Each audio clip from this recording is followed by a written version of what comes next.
लाहौर का लक्ष्मी चौक हमेशा लोगों की भीड़ से भरा रहता है।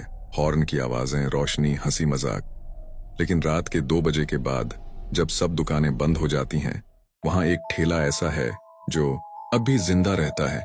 निस्बत गोलगप्पे वाला ठेला। कहते हैं ये ठेला 1960 के जमाने से है। तब यहाँ एक औरत गोलगप्पे बेचती थी, मुस्कुराती रहती थी, सबकी पसंद थी। लेकिन एक रात उसकी लाश उसी ठेले के पीछे मिली, आंखें खुली हुई और मुंह से इमली की चटनी टपक रही थी। तब से आज तक हर रात जब हवा चलती है, गोलगप्पे के बर्तन अपने आप खनकते हैं और हल्की सी हंसी सुनाई देती है। चटनी ठंडी है क्या? लोग कहते हैं जिसने भी रात के वक्त वहां गोलगप्पे खाए, उसे सुबह तक पेट में जलन और हाथों पर किसी औरत के निशान मिलते हैं।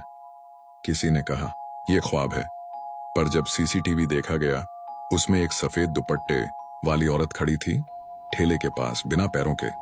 अगर तुम कभी रात में निस्बत रोड से गुजरो और अचानक चटनी की खुशबू आए, तो रुकना मत, कहीं वो तुम्हें एक गोलगप्पा देने ना आ जाए।